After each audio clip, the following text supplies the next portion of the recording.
ignition. We're 1 minute away from the start. Columbiana now passing over Australia. Landing expected at Kennedy Space Center at about 7:10 a.m. Central Time this morning. Weather in the area reported to be good. Approaches flown in the shuttle training aircraft by astronaut Duque Gibson. Reports recently that the skies are clear, 7 miles plus visibility, light winds. No concern for crosswinds on this first landing.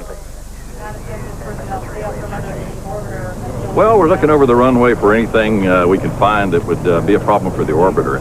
Lots of times we find twigs, rocks, whatever might be out here. Some of it's brought across by birds. We're in the middle of a game preserve.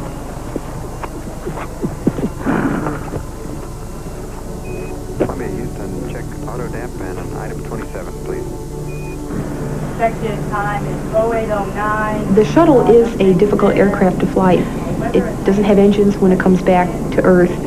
It has a very what we call high wing loading. It has the short stubby wings, and I guess you could say it is a low lift to drag ratio.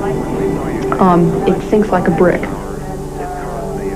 And it was watched with considerable amusement by members of the aeronautical fraternity who called it the flying brickyard because it had the aerodynamic characteristics of a pair of pliers.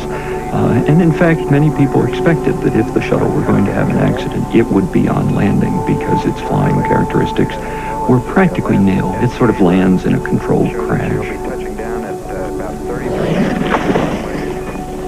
The big surprise is the sonic booms. The thing announces its arrival with this boom, boom sound of the leading edge of the wing and the tail breaking the sound barrier.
People are self-motivated. They came here to be in this business, to do this job, to feel like they're an important part of it, and that alone motivates them to the point where the thing you're more likely to do is get trampled in the rush to get things done. You don't have to lure people out to do work, not in our business.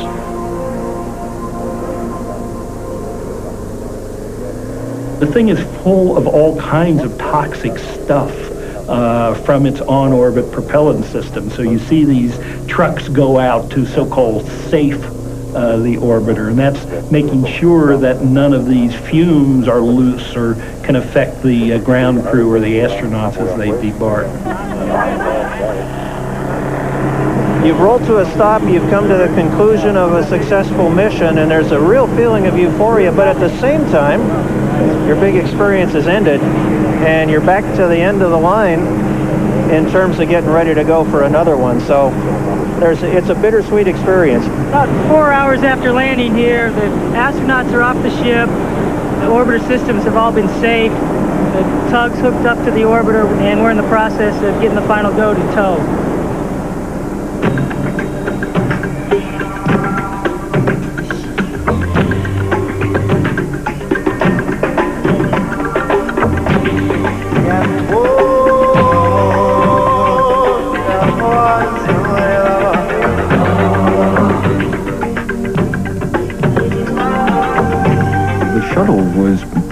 invented after the Apollo program, and NASA proposed going to Mars, and of course the price tag was phenomenal. So NASA invented at that time what it came to call the next logical step, which was to go to Mars, but do it by incremental steps. To get to Mars, you really had to launch the mission from a space station. To get to the space station, you had to have a vehicle that could fly routinely into low Earth orbit and back again. So how about building a shuttle, and you weren't throwing away your launch vehicle every time you used it?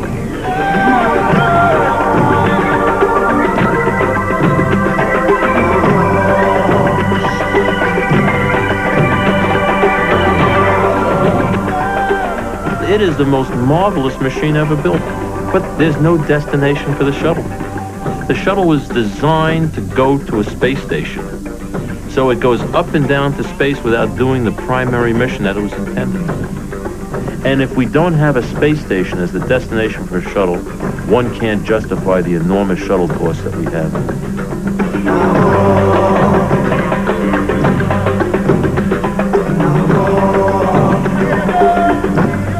Kennedy Space Center is an incredible place where the real hardware comes together, and it produces its own set of difficulties. JSC is more cerebral. I mean, it's a paper project and it's a mental project. We think what we're going to do with that vehicle once it's flying.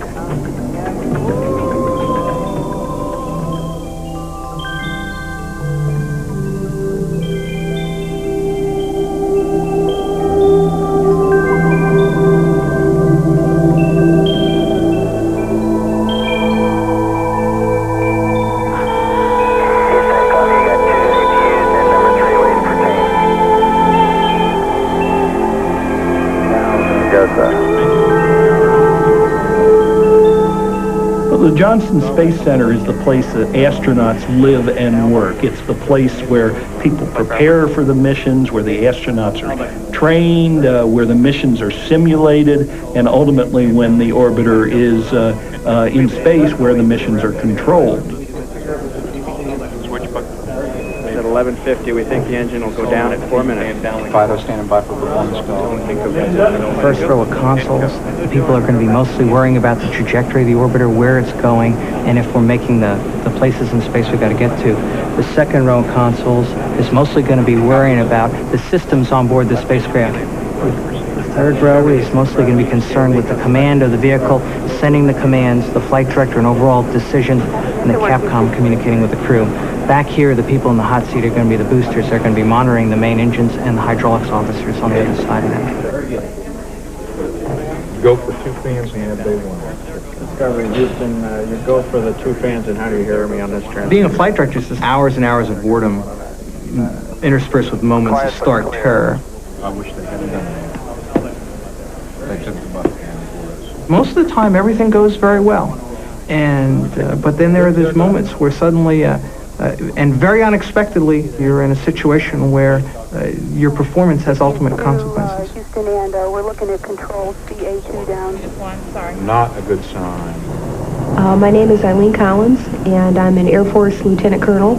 I'm currently training to fly on STS-63, which is a space shuttle flight scheduled for February of 1995. We've never had a woman fly in the right seat of the space shuttle as a space shuttle pilot. When I first decided I wanted to be an astronaut, it was such a far-off, wild dream. I was embarrassed to tell anybody that I wanted to do it. Of course, back then, as a youngster, there were only men astronauts.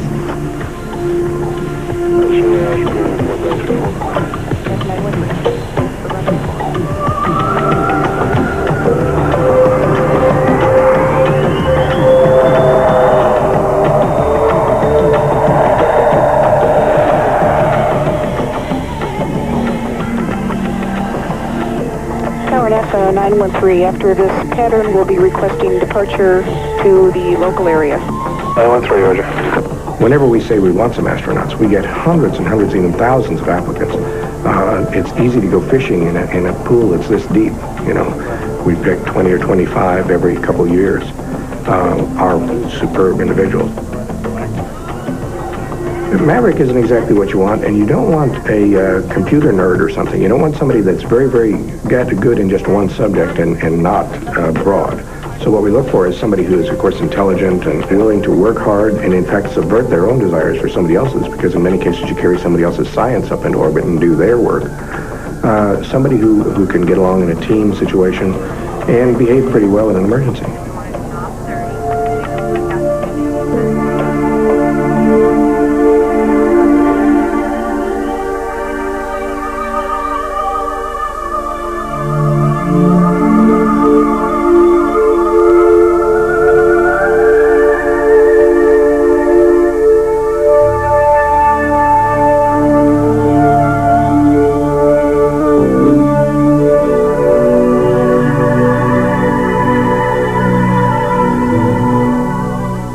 In airplanes, the convenient thing is, though, you can put an instructor pilot in with a pilot and you can go putzing around the countryside and learn how to do things.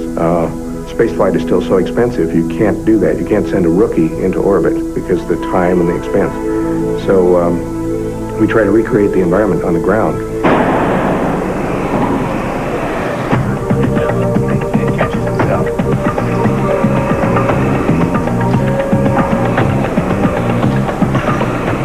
Now, when we do the simulator training, we have an astronaut crew in the actual simulator itself. We have a training crew, which is down at the console, and they have a script that they have written ahead of time on a list of malfunctions that they're going to input into the simulator.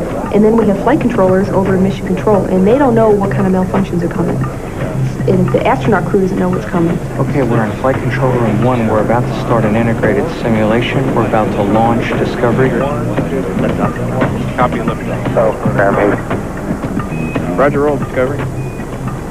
So what you do is you launch, and you immediately start getting malfunctions. And what the pilot needs to do, and the commander and the mission specialist, is identify what is wrong. And that's difficult. The leak's going in. Left engine helium leak. Holler when you're out of the Houston for Eileen. We see a leak on the left engine helium. Go for the procedure. In training, they pound on us incessantly. But after a while, you even get used to an environment where there are 20 or 30 malfunctions an hour coming at you, and you get used to it. Discovery Houston, main engine limits inhibit. Stuck in the bucket. Cannot simulate that pressure, and the way we make up for it in training is to put in a large number of problems, which leads to the same kind of feelings of pressure that you get on a real flight day when maybe one thing is not working exactly right. We're on one IMU right now. See it pulls out. Yeah. It's starting to clean up a little now. It's not looking too bad. Now they survived at this core, let's let them land.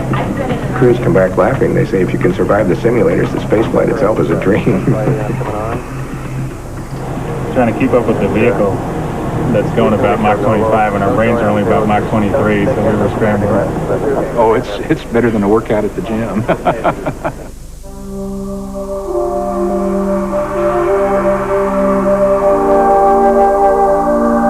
Spaceflight is a unique environment. It starts with the lack of apparent gravity.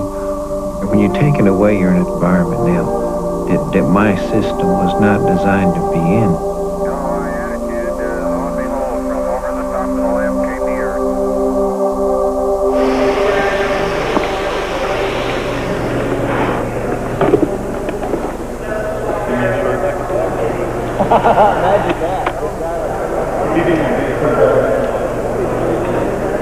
And even if you had all the money in the world, you cannot simulate zero gravity.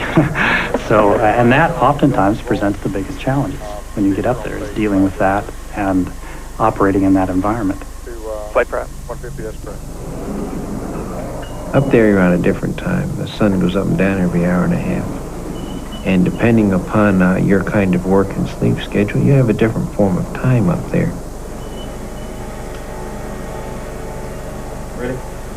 Right now, what we can identify is that there are risks, both for things such as bone loss, muscle loss, equilibrium changes, blood pressure changes, heart muscle changes. We're trying to see what those risks are. I'm ready to go to work. Like the cardiovascular system, it doesn't have to move blood uphill, it doesn't have to move blood out of my feet to get up to my heart. And bones, after a long period of time, they become more porous and they start to go away. The loss of calcium from the bones. It begins immediately, but it continues, probably at the rate of about 1% of your long bone calcium per month. In the middle ground, things that occur over a week or 2 weeks, and that is the loss of muscle, because I don't need to use muscle to move around. I walk with my hands instead of with my feet up there. Everything takes longer to do when you first get up there, whether it be going to the bathroom or preparing and eating your meal or getting ready to exercise on a bicycle that we carry up there or anything. If I'm sitting here in this room and I were to drop a pencil, I would begin looking on the floor and the tops of the tables and the tops of the chairs in the room, but in zero gravity the pencil could be floating right here behind my head and I could spend minutes looking for it until some other crewmate says, well, turn and look, it's right there.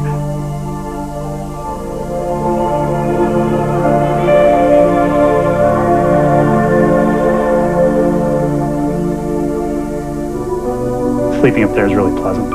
They advertise water beds as being so good because there are no pressure points. Well, in zero gravity, there are absolutely no pressure points. And it's, you can just close your eyes and drift off very, very easily. Okay, well, check. Fairly sharp north of it. It's where... The unmanned people, the scientists, have hated the shuttle and hate the space station and hate everything having to do with them because they say it amounts essentially to clowning around in orbit, to high wire axe trapeze and that sort of stuff, and that in fact it is antithetical to science. Roger, 0G, and I feel fine. Roger. The shuttle's scientific perspective is extremely narrow and I don't think it's too much to say boring. I think you have to be a little careful when you listen to the scientists criticize the human spaceflight program, because by and large those are the scientists that have grown up with robotic missions that don't require human presence. I mean, there's another whole set of scientists, material scientists, life sciences, biomedical science that are eager to get on with shuttle experiments. The human brain is the best adaptive computer that I know of. There are things that robots could do, and there are things that humans could do. There is the extension of human experience. We are explorers. It's written into our genetic code. But it's not. You keep going to the same dull place in which there is nothing and call it exploration. You degrade the currency of the word exploration. Whereas if we were going somewhere, to some new world, then I think public support could much more readily be sustained.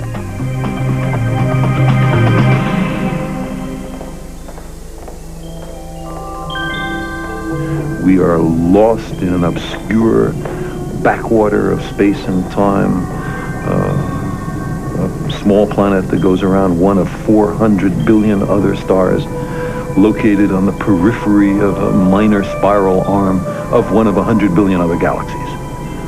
That's the fact. That's where we are. And if we find that daunting, then it's time to work on our daunting machinery, not to ignore the universe.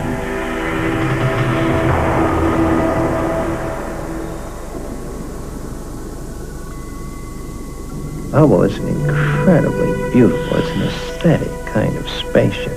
I mean, it is magnificent.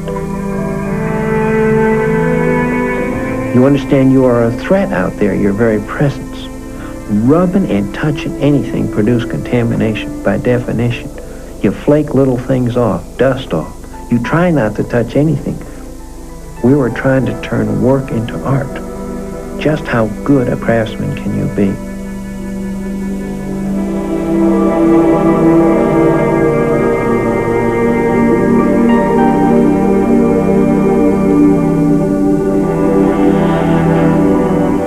Working out there is working with a really bulky glove. It's working with a suit that weighs 500 pounds, and you're dealing with screws 2 or 3 millimeters in size that were non-captive, because in 0G everything is free, and you'll just watch these screws. They do their little dance. Every time you touch one of those things, you impart energy, and it starts a dance.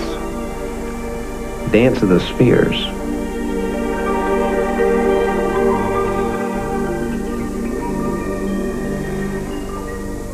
I remember waking up at 2 or 3 o'clock in the morning and turning on the television, seeing Story hanging out on the edge of the Hubble with Australia up under him. It's probably one of those one-in-a-lifetime things. When I get to be an old guy, I can see myself with my grandkids on my knee telling them about. Remember that big telescope up there? I helped train astronauts to fix that.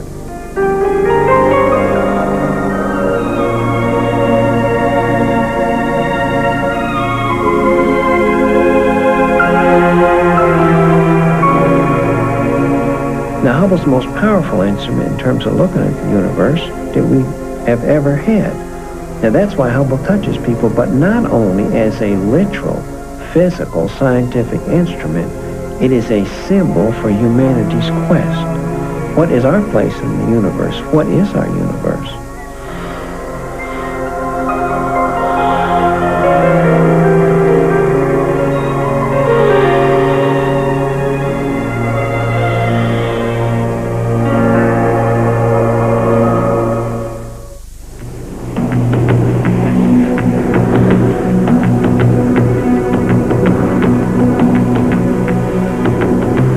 Well, the shuttle will just be another easy system.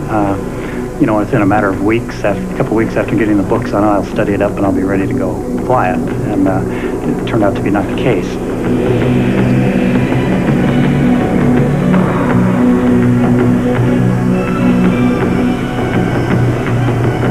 The aircraft is a highly modified Gulfstream II. Flies almost exactly like the space shuttle. The performance has been modified so it descends like the space shuttle. The same descent rate, the same type of drag.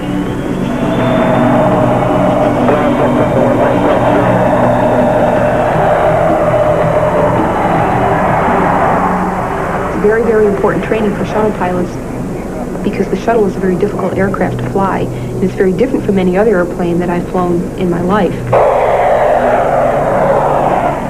We have an instructor pilot in the right seat who gets the airplane up to about 35,000 feet. And at that point, we put the engines into reverse, and you're rapidly on your way down to Earth at the rate of 22,000 feet a minute.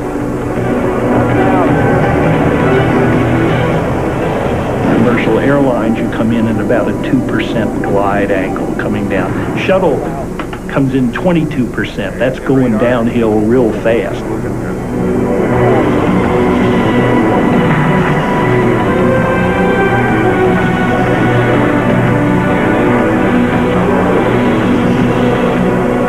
In order to model the touchdown eye height of the space shuttle, the pilot has to be some 33 feet in the air. Well, that puts the G2's wheels still 20 feet off the ground.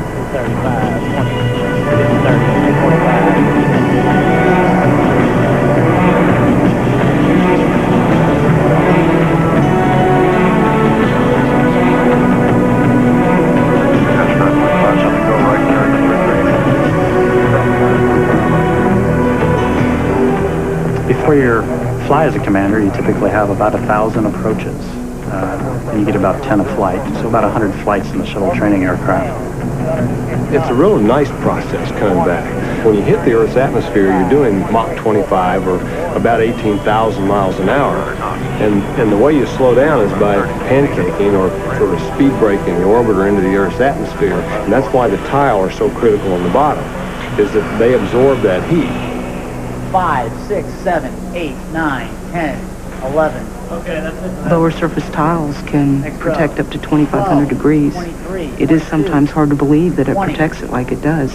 It's strictly real thin aluminum underneath, that's all it is. 113, 115, 106. It's a giant jigsaw puzzle that has 35,000 different shapes and sizes of tiles. Next row. 12, 20. The tiles were masterpieces of thermodynamic engineering, but they were also a nightmare for developing and building a new vehicle. There were 31,000 tiles on the first shuttle on the Columbia. They all had to be put on by hand.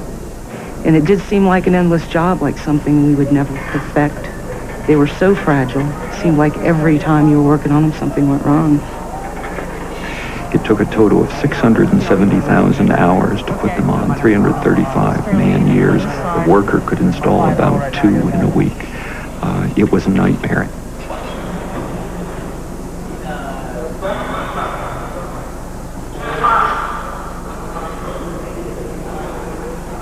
If one sees an infrared image of the shuttle, you see that there are extremely hot places on the forward edges of the wings and the tails and other places on the fuselage.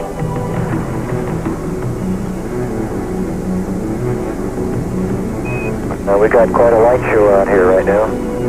It was really like flying inside of a neon tube. We were looking out through there, and all of a sudden this glow started at about 300,000 feet.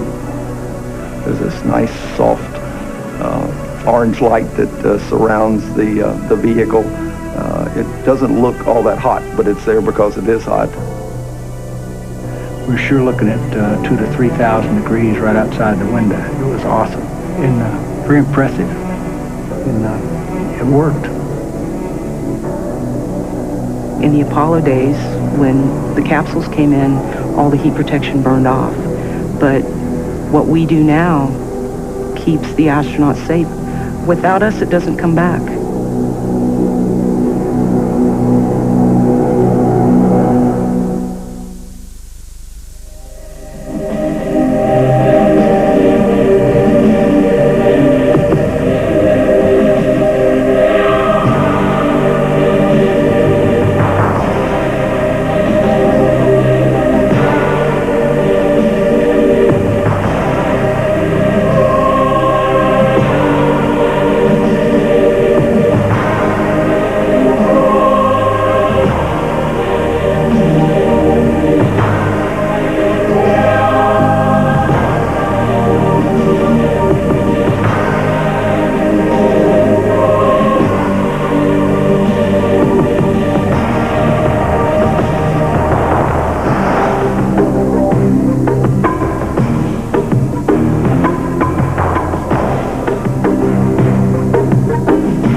Actually carrying about $3 billion worth of national assets, here on our shoulders, while we're going to the pad. It's pretty mind-boggling. But to me, the more incredible part about the crawler is when you do dock it up at the pad, the accuracy is down to a 1/16 of an inch that we can stop the crawler at, north, south, east, and west.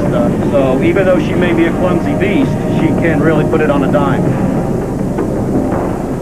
We are rolling about 1 mile an hour at this time. We have about an hour and a half left to go to get to the top of the pad. And Hans is running pretty good. I started calling him Hans and Franz after Beastie Boys, and that's where we got it from, was from a Saturday Night Live clip. They used to have characters on it called Hans and Franz, and they were here to pump you up. And that's what we do.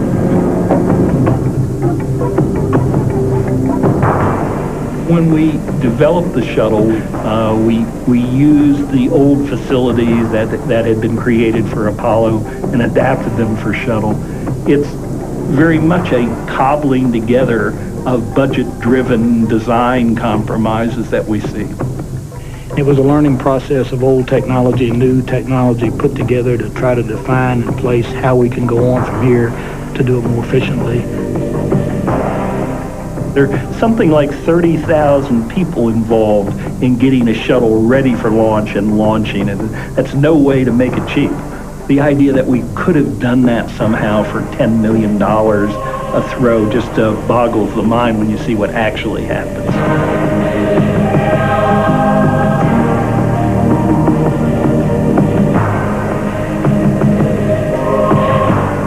NASA was given a very difficult job, and technically NASA performed. The shuttle is too expensive to operate. We've got to find much faster, cheaper ways of doing it.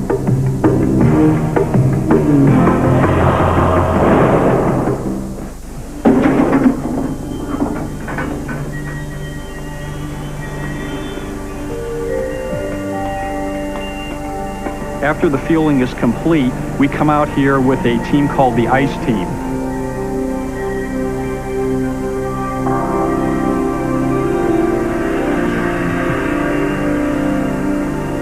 We've only got 2 hours to look at every square inch on this vehicle and pronounce it ready for launch. We are well aware that there's over 2 million pounds of solid rocket fuel in the boosters and over 500,000 gallons of cryogenic fuel in the external tanks. So it is a hazardous operation. There is potential for major problems there should anything ever occur. So all the team members are volunteers.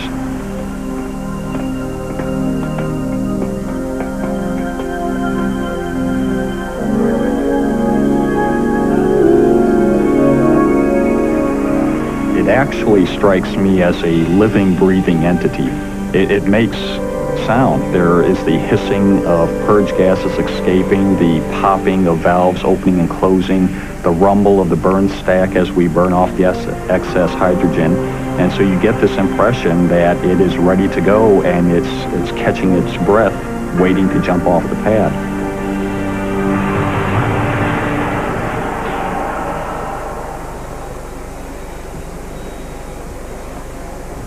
My name is Al Sofji. I'm the shuttle test director at Kennedy Space Center, and my prime function is to lead the launch team during the launch countdown process, which starts 3.5 days before the actual liftoff.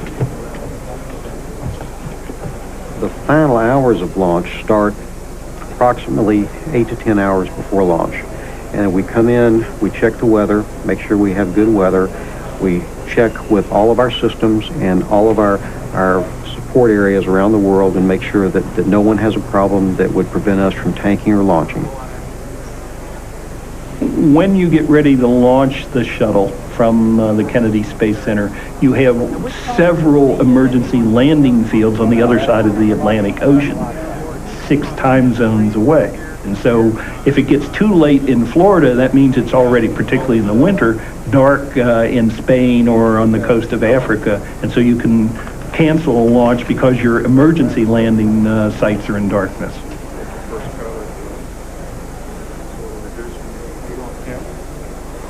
There is no actual button that someone pushes. We have what we call a ground launch sequencer, which is effectively a computer program that takes us down through the last minutes of launch. It can stop itself if it detects a problem, or anyone in the firing room can request a hold if they see a problem. Well, I'm Bob Seek. I'm the launch director for the space shuttle.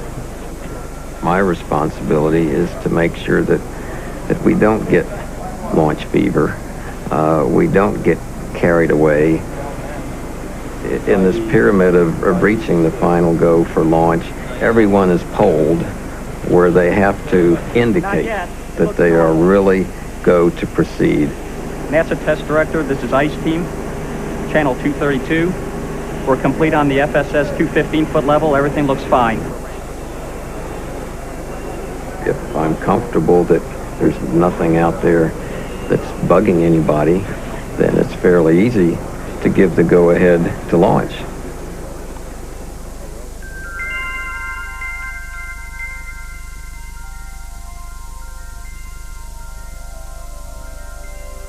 Believe it or not, I'm not a risk taker, and so I try to minimize risk, and I look upon launch as one of the riskier parts of space flight. Maybe in the future you'll be able to beam me up there, beam me up there, Scotty, and I would accept that. The count goes down. You hear T-minus 31 seconds. The onboard computers kick on. You start to get a rush.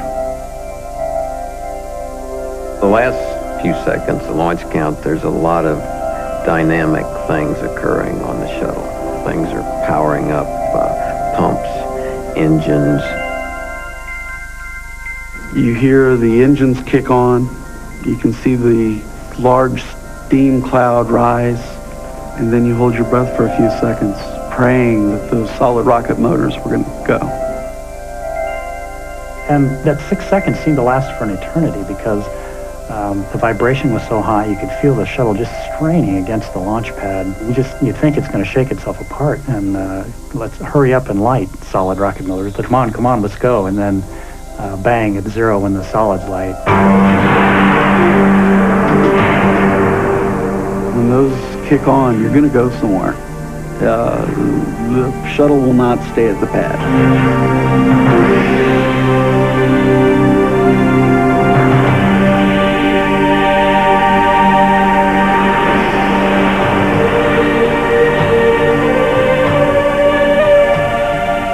What powers a thing is the absolute feeling and the love that the people have here at the center, from the people that work with a wrench to the people that work with a paper, the people that really feel like they're almost physically pushing it off the pad, and their hearts go with it every time. It's as if it's an absolute member of their family, if not a part of their being.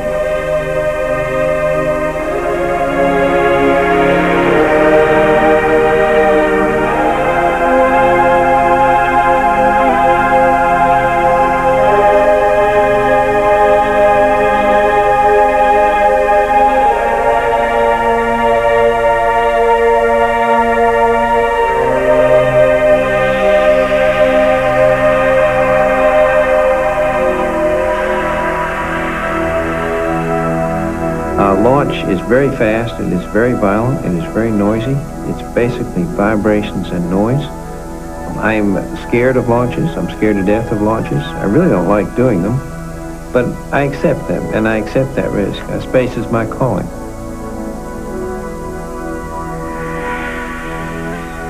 The vibration was so tremendous inside the cockpit that those gauges kind of blurred. It was like, well, it's a good thing I've trained so long to study these gauges so I can't read them now. In the space of about 1 minute and 45 seconds, we're traveling faster than the fastest rifle bullet. We're above Mach 3.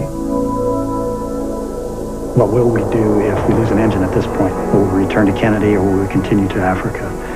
Will we go to Spain? Or, will we have to dump fuel from our orbital maneuvering engines if we lose an engine at this point, or not dump fuel? And what orbit will we go to? And, so there's all these things that you have to be staying ahead of the vehicle on, thinking if the next malfunction occurs, what do I do?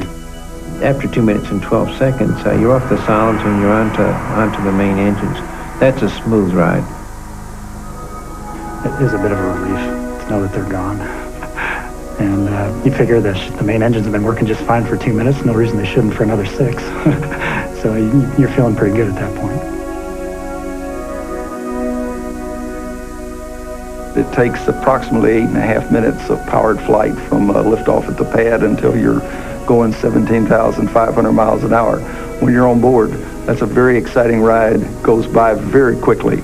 When you're sitting in a management position, that is the longest 8.5 minutes in the world. MECO is a NASA acronym for main engine cutoff. MECO, main engine cutoff. So you always hear MECO, and there's great smiles that go up in MECO, particularly if it's a safe MECO. Closing my eyes just as the engine shut down, I was, of course, in free fall. It's rather abrupt from having a 3G push in which you weigh 3 times. I weigh roughly 460 pounds or so, to 0G into free fall. Just a magical experience.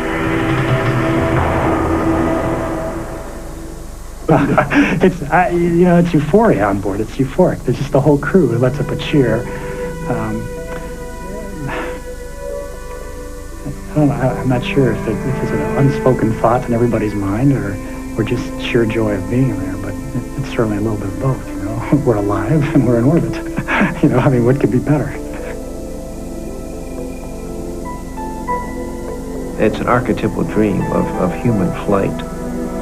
We as humans, for as long as we've been humans, have thought about doing that.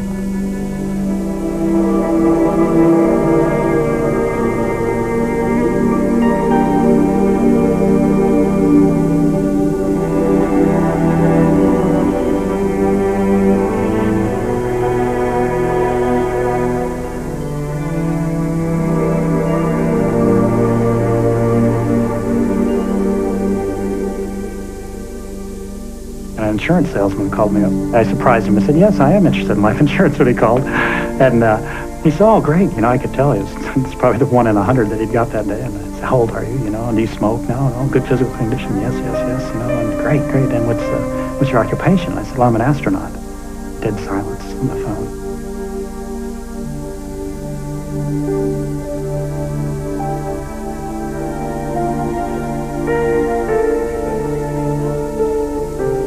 Without a doubt, the hardest part is what I do and what I enjoy doing. Is it worth the risk to my family? Because I love my family dearly, and I have 3 small daughters, you know, a 4-year-old, a 2-year-old, and a 6-month-old now, and when you kiss them goodbye 7 days prior to your scheduled launch as you go into quarantine, because you're not allowed to see your children in quarantine, that's a difficult night. Very difficult. I asked Danny a couple of weeks before flight, are you excited about your daddy going up in space? And she said, no. And I said, well, why not? She says, it might blow up. So Challenger is still there in the forefront, I think. That's what I think of every time it goes up.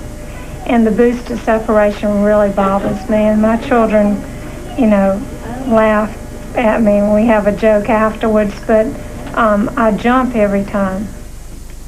Seeing that shuttle going up is like amazing too, because you're watching all this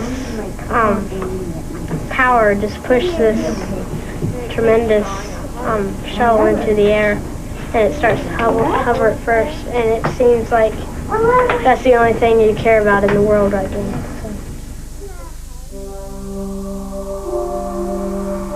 It's an incredibly dangerous business. You're trying to lose so much energy in such a short period of time. You're using such sophisticated techniques and procedures and equipment. We're going to lose people. We're going to lose more people. I think it's only through the dedication of all the fine folks who work in this business we haven't lost more already.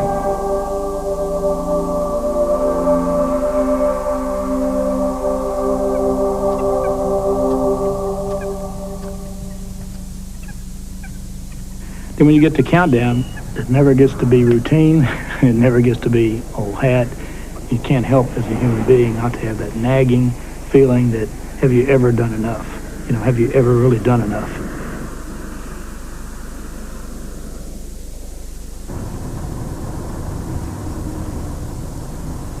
At this point, our forecasters are predicting only a 20% chance of violating our launch constraints at that particular time, and only a 20% chance of violating... Good morning. Good morning. Thank you, Mr. Talon. Have a good day. Thank you. Y'all have a good evening. Okay. At Get it up. time, All right. we expect to have some scattered clouds.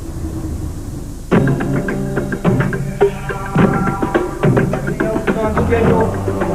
Launch at 8:07 hours. The window extends to 13:09. Let's hope this goes on time.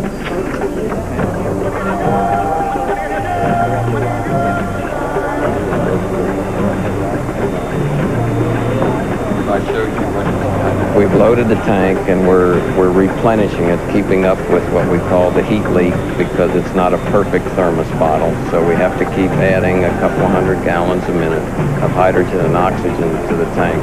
This is Shuttle Launch Control at T-minus 3 hours and holding. Crew preparing to have the mission cape with the STS-59 mission emblem on it.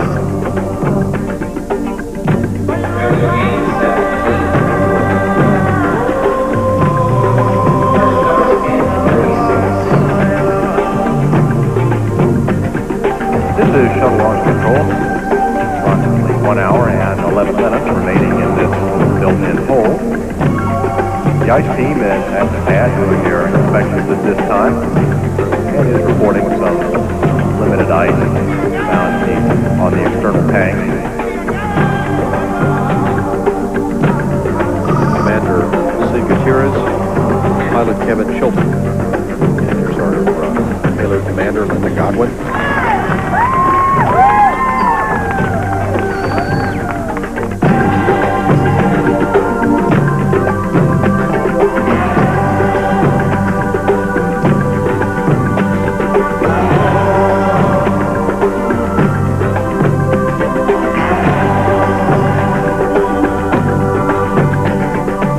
It is a strange thing. you do all this sophisticated training, you have all these people who do all this high-tech preparation, but it really does come down to a few people who take you in a bus out to the launch pad. They do strap you into this vehicle, and then you know that anybody in their right mind gets way the hell back away from this thing, at least 3 miles, and leaves you alone out there with all of this high explosives, and makes you think very hard about doing this job. Now on the way to launch pad 39A. There is a ceremony, and I think it's a ceremony that we need as human beings. We need ceremony, and I think in this case, these are emissaries that we're sending out into space.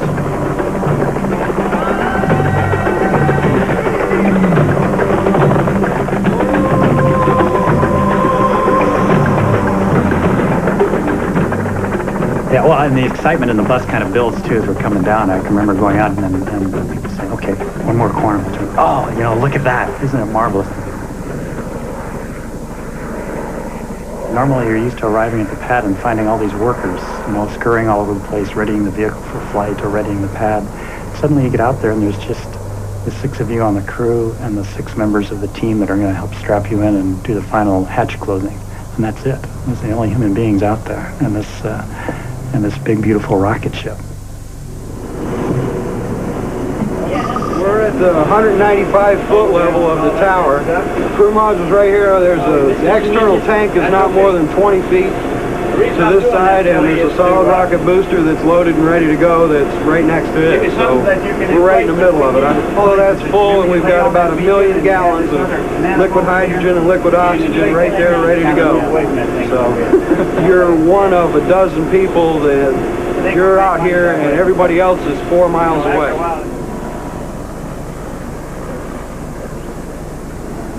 OTC Endeavor. Go ahead. Yeah, we'd like to confirm with Houston that RTLS is now on point and runway 36. This is shuttle launch control at T-minus 2 hours, 6 minutes. Mission specialist Tom Jones is now being prepared for first boarding Endeavor.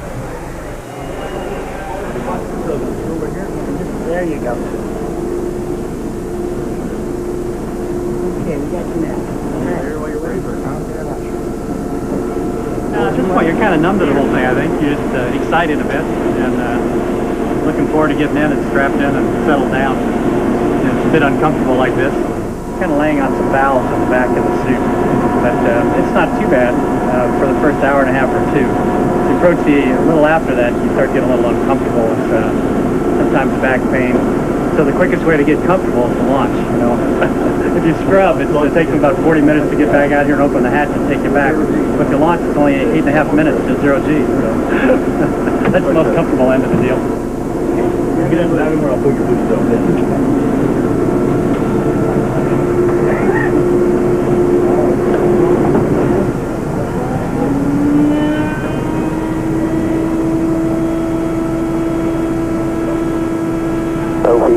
OPC. Go ahead.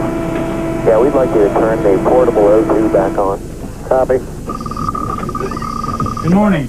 How long have y'all been cooking this morning? The beans have become such a trademark to what we do here at Fish and Loaves. There couldn't have been enough to go around, and it grew and it grew, and now it's a tradition, and we feel like the beans are part of our luck, and the beans are also a part of the celebration.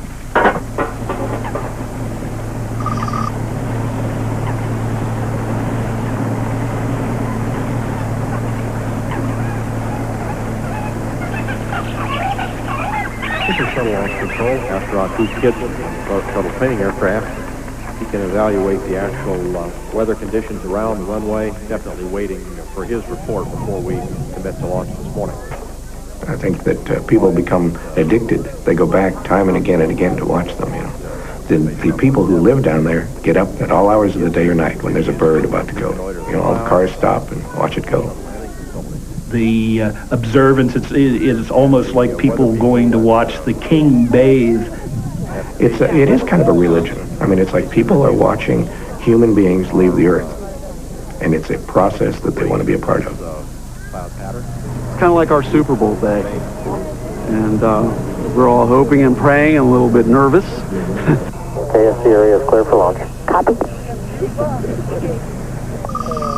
Still targeting 7:05 for our liftoff time. Yeah, it's clearing up nicely.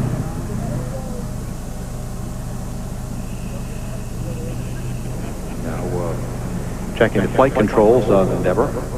Final check before liftoff of the rudder and elevons. We'll be checking the main engines. Going to it again? Yeah. Are you happy? Okay, and remember, walk out this way. Go that way, huh? Okay. Hej alle KTV-seere. Dagens videopostkort for USA er faktisk lidt specielt i dag, for jeg står her ved Cape Kennedy.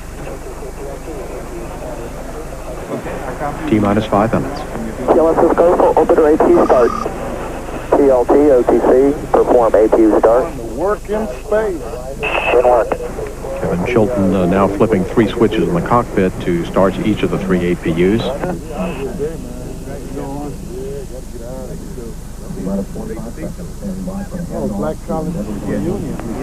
T-minus 1 minute. Now turning off the joint heaters on the solid rocket boosters. Done with this, laid it out. TLS go for auto sequence start. Endeavour's computers now controlling. 10. TLS go for main engine start. 7, 6, main engine start. 5, 4, 3, 2, 1, 0, and liftoff of the Space Shuttle Endeavour, observing the changes of planet Earth.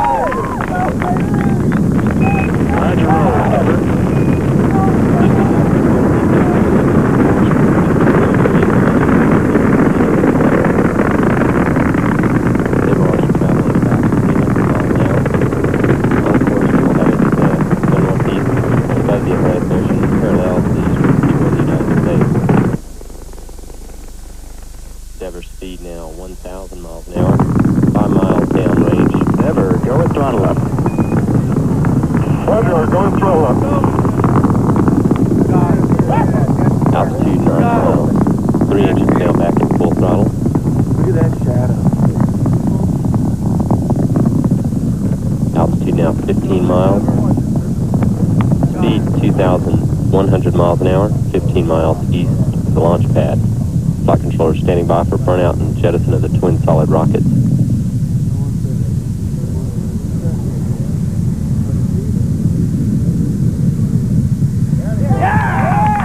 Good solid rocket booster separation confirmed. Endeavour now 33 miles northeast of the launch pad. Altitude 30 miles. Speed 2,700 miles an hour. Endeavour, performance nominal. Copy, performance nominal. That means now if it loses one engine, it can still make it to Africa. Speed now 13,600 miles an hour. 600 miles northeast of the Kennedy Space Center. 5,000 miles an hour to go. Hauls ass from the last. Your speed 16,400 miles an hour. Yeah, you came on 3,000 right there. Present to Miko. The longest 18 minutes in the world that exists from T-minus 9 until main engine shut off. And it's almost hard to breathe during that period of time.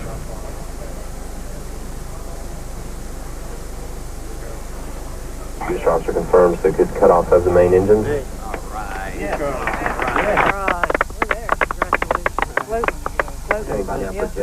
job on the engine, buddy. Nice job, Neil. Yeah. Hey, nice job. Good job, buddy. We're up there. Everything's uphill, we call it. You worked for months, 2 or 3 months on an orbiter to get it ready, and when the engines light up and it fires off the pad, it's just like you feel it right in your gut. It's absolutely perfect. It's beautiful. Couldn't be better. I mean, everything worked. No fizz, funnies, fails, or falls. Hey, JB. Well, it's a tradition at least, and when you got something working for you, you don't change it. He's home down on your beams here.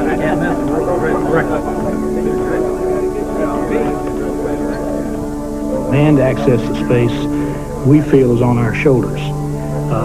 It has to be damn near perfect every time because we can't tolerate a failure. We can't tolerate it. It's a zero-tolerance program. And I think everybody in NASA realizes that. And no one wants to make the small incremental mistake that puts the space shuttle at risk, not only again for the human tragedy, but also for the enormous political consequences. So this is an agency that lives in fear of making a little mistake and that grinds the wheels to a halt. I think it is time for the American public to fish or cut bait. Either it wants to go to space or it doesn't. And if it does decide to go to space and it wants to keep people in space, then I think it's got to grow up. And it's got to decide that you take your hits. You pay for this with blood and treasure. Should we crawl into a cave and assume the prenatal position and say, oh God, I'm so worried about launching a shuttle? NASA cannot live in fear. I tell our people to take risks, do everything possible to make it as safe as possible. But we will not stop flying. We've got to go to the boundary. Now, if America decides if we have a problem to cancel a program because we've lost that ability to take risk, I cry for America, not for NASA.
People are self-motivated. They came here to be in this business, to do this job, to feel like they're an important part of it, and that alone motivates them to the point where the thing you're more likely to do is get trampled in the rush to get things done. You don't have to lure people out to do work, not in our business.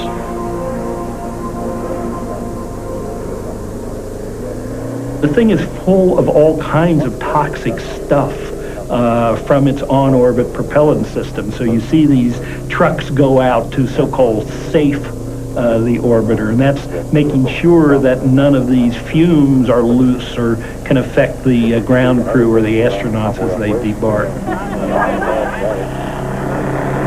You've rolled to a stop, you've come to the conclusion of a successful mission, and there's a real feeling of euphoria, but at the same time, your big experience has ended, and you're back to the end of the line in terms of getting ready to go for another one. So it's a bittersweet experience. About 4 hours after landing here, the astronauts are off the ship, the orbiter systems have all been safe, the tug's hooked up to the orbiter, and we're in the process of getting the final go to tow.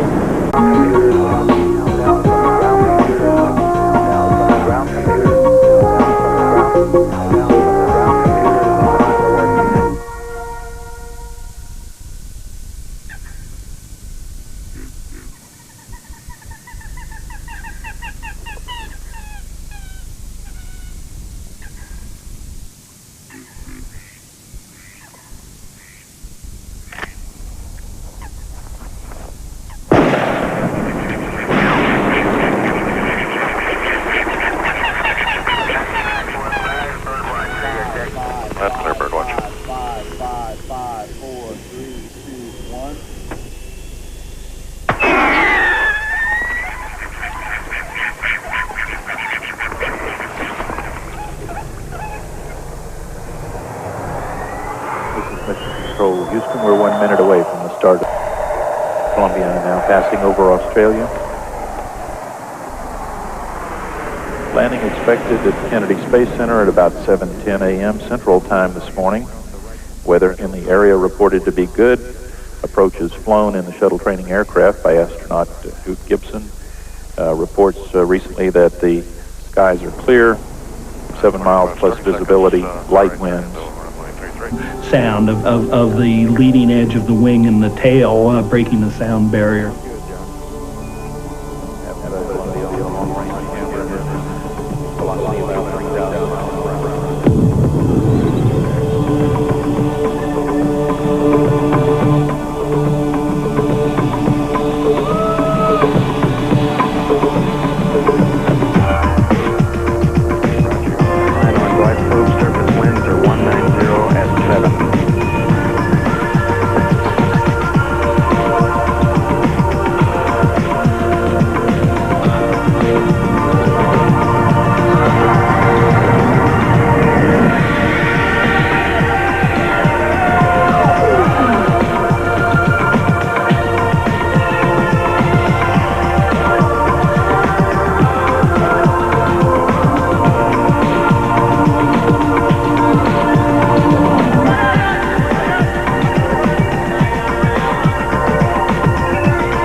No concern for crosswinds on this first landing. Well, we're looking over the runway for anything we can find that would be a problem for the orbiter. Lots of times we find twigs, rocks, whatever might be out here. Some of it's brought across by birds. We're in the middle of a game preserve.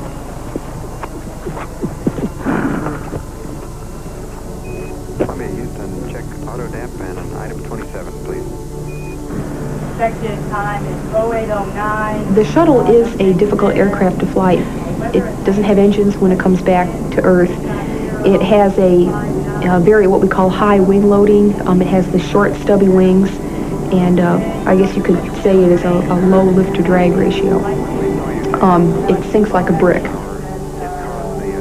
And it was watched with considerable amusement by members of the aeronautical fraternity who called it the flying brickyard because it had the aerodynamic characteristics of a pair of pliers.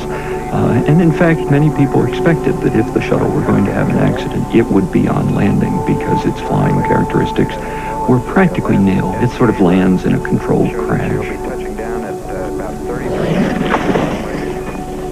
The big surprise is the sonic booms. The thing announces its arrival with this boom, boom.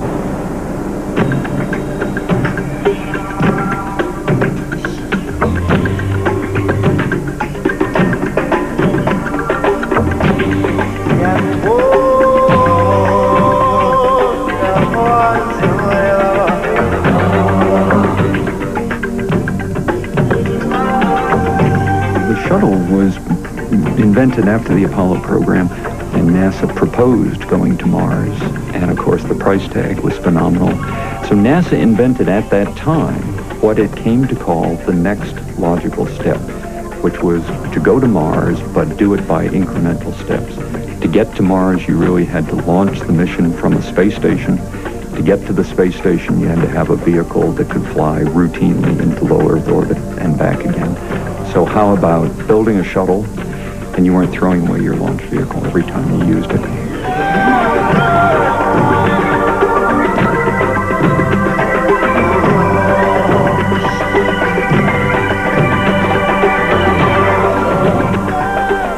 It is the most marvelous machine ever built, but there's no destination for the shuttle. The shuttle was designed to go to a space station, so it goes up and down to space without doing the primary mission that it was intended.